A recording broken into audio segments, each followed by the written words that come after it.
people who are not university employees but care enough about our neighborhood would come in and act as advisors to these budding entrepreneurs.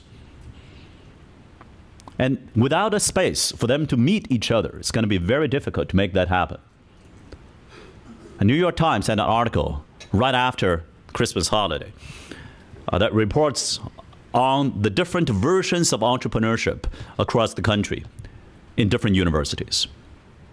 And I was glad to see that Princeton University not only is mentioned, but mentioned with our distinct flavor, that Princeton University's entrepreneurship is about the mindset, is not about the job title.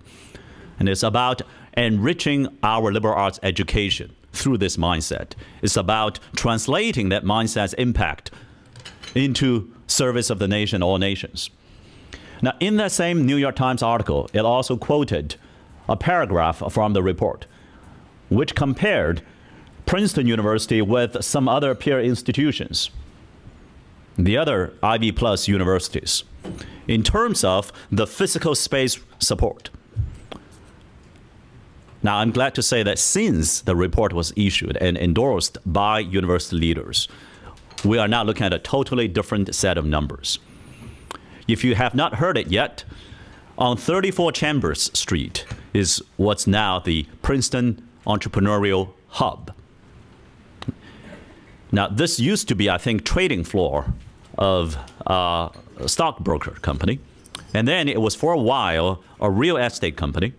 And we inherited an open floor plan, except now, instead of stock traders in that open floor plan, you see buzzing minds of students at Princeton University working there day in, day out, on weekdays, on weekends, on something that they feel passionate about, they're pouring their heart and mind into. Now, Entrepreneurial Hub is also not only an incubator space for university-related efforts, but also a place where the town and gown can work together. In fact, the ribbon cutting in November last year was joined by President Eisgruber of the university and Mayor Lampert of Princeton Township. It was very big Caesars, so they were able to hold one end of that pair of Caesars together. And together is the way that we should be working in space like this. Now, Rick, you mentioned that a couple of days ago you were there at the industry engagement events, and that's one of the many events at the Hub that we welcome participation from outside of the university. In fact, on certain dates, when the space is available, we even provide the space to non-university but meaningful entrepreneurial activities. For example, Drew Peluso works with Scott Ciproli and others very actively in the so-called Third Friday group. They supported education technology explorers, teachers who are passionate about the technology in K-12 classrooms. When they get together, they need a space, and we provide that space for them in the Hub. So next time you are there to get your band spoon or Halo Pub, I like different flavors at both places. And just walk a little bit down past Mediterra, facing the garage. You see 34 Chambers Street. The other recommendation is to create a certificate program. So at Princeton University, as you may know, we have what's called certificates. It's like a minor degree, not a major, but minor, in entrepreneurship, innovation, and design thinking. Now, we do not have a business school here. We do not have a design school here, like, say, Stanford and many other places. But our students should not miss out the opportunity to be exposed to the mindsets of design thinking, of entrepreneurship, innovation. So if you're interested, I'll be happy to talk about this certificate offline in more detail. But it is a process that's going on very well right now. And it's a certificate where I can see a huge student interest. It's one where we have to balance very carefully learning by doing components and learning within classroom. And it's one where we'll continue to uphold the very high bar of intellectual excellence and rigor as in any Princeton University certificates and majors. Now, the third recommendation is, in my mind, perhaps the cornerstone, and that is to create and support a vibrant entrepreneurial ecosystem. Without the ecosystem, nobody can succeed. The organizations, ranging from the university to the nonprofits, to the companies, to chamber, the meta organization, got to work together. So I'll give you a couple of examples. One of my colleagues is Colleen Burris. She is the new director of corporate engagement and foundation relations.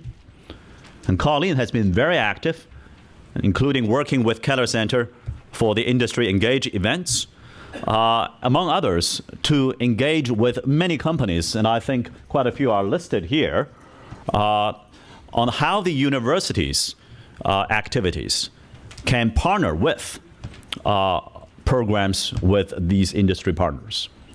Now, John Ritter, another colleague, he's the director of Technology Licensing Office. So if you have companies interested in exploring what kind of intellectual property Princeton University has to offer, he's the one to talk to. And he recently also recruited people specifically to talk to faculty members to understand their fundamental research in order to find the best match between societal impact, economic impact, and those fundamental research. Again, we cannot walk alone. The university excels at fundamental research and, I may say, the best liberal arts education you can find anywhere in the world. And with those bridges that people like John Ritter and his colleagues identify with you, we can see the kind of societal impact these fundamental research deserve to see, in addition to their scholarly contribution. Another example, Princeton Entrepreneurship Council is one of the structural recommendations that the committee put forward and was adopted by the university.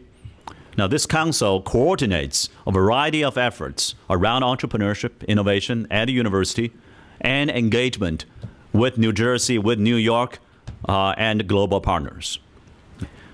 And this council actually sits on the second floor of 34 Chambers Street, the Princeton Entrepreneurial Hub.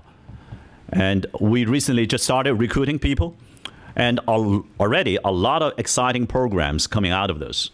One that gave me a very strong impression is how we are now working with many other universities in the state of New Jersey and government officials, including our senator, to look at a university industry collaboration modality for the whole state of New Jersey. One of the programs was called U-Pitch. It's coming up, I think, later this semester, where I think a dozen or so Princeton, New Jersey universities, including Princeton, will work together, nominate their teams, get together, I think, in Rutgers later in spring, and present in front of truly outstanding, this household names kind of quality caliber type of feedback panelists and judges. And provide them not only with, congratulations, you won, but also with the kind of feedback that our young minds deserve to receive, the kind of advice and mentorship that they need to sustain and scale their ideas. Now, the list can go on and on and on. That's why I warn you ahead of time that I'm going to have to wait till tomorrow morning. But Peter looking very nervously at me. I would like to save a few minutes for Q&A. I would like to hear from you. But one thing I think is very clear is that, the other day I was meeting industry collaborators on Nassau Street for something related called fog computing or fog networking. So I guess I lied, so spare me with 1 minute. One of my research topics is called fog networking. You've heard of cloud and big data, and now the cloud is descending to be among the end user devices, the Internet of Things, and you won't be able to shut all of them off. There are too many of them around you, in your home, in your office, on the road, everywhere, the smart cities, the cyber physical systems. And when you look at that fog, and when we go to Los Angeles, we use the term smog. It's very dense and poisonous type of communication networks. Now, it happens that I was talking a year ago with my friends at Cisco and say, wouldn't it be great? You work on fog, I work on fog, you work on the commercial side, I work on the fundamental research side, to have a regular venue of collaboration conversation. Hey, what if we set up a consortium together, a nonprofit global consortium between academia and industry? And a year later, we have that consortium launched. At the end of last year, it's called OpenFog Consortium. The founding members include not only Princeton and Cisco, but also Intel, Microsoft, Dell, and ARM. And now, pretty much every single major IT company in the world are knocking on our doors, trying to get in. And many dozens of universities around the world try to get in. I'm most proud because this happens a lot on the West Coast. But now we have a successful example where an East Coast university, somewhere in the backyard of New York City, is leading a global industrial momentum to create things. Now, back to Nassau Street. I was having breakfast with them, and we were in PJ Pancake. As you know, PJ Pancake tables are peculiar because you can see, Alice and Bob got engaged on which day and so on. So my friends were looking at this table and saying, all right, this very yummy, very tasty. But what's the deal here? Can I write stuff here too? I say, well, probably it's a bit too late. But suddenly I realized, you know what? It would be very, very exciting if one day people will come back and say, look at that table in PJ Pancake. Look at that table in Small World. Look at that table over at Thomas Suite. That's where actions took place. Just like when they go to Bay Area today, they will point to me, that table is where Steve Jobs used to sign the deal, and that table is where Google launched the first product and so on. I said, you know what? This is what New Jersey is supposed to be like. This is, after all, the state of Edison, the state of Bell, the state of Sarnoff. And we can, and we must revitalize that New Jersey is here before there was California and before there was Silicon Valley. We've got the talents, we've got the energy, like those around here in this room. And it's extremely exciting for me to see that Princeton University is also building these, what I would call orange bridges. Orange. I guess at the end of May, you see more orange and black than you can bear, perhaps. But orange bridges. Now, I don't mean let's paint the bridges across the lake orange exactly, although I wouldn't be surprised if some very enthusiastic alum actually one day would do that. But orange bridges that connect the university with industry, nonprofits, government around us and around the world. So I told my friends that, look, I'm hopeful. I'm hopeful that one day the table that we're sitting here right now will be remembered for the impact that it produces. I'm hopeful that people will come back and say, yes, New Jersey is the state to be in. Central New Jersey, that's the place to be in. And I'm hopeful that the university and the community will work together, hand in hand, to make this happen. So I'm hopeful that the state of invention, the state of innovation, the state of entrepreneurs will once again live out its past glory into even more exciting days ahead of us.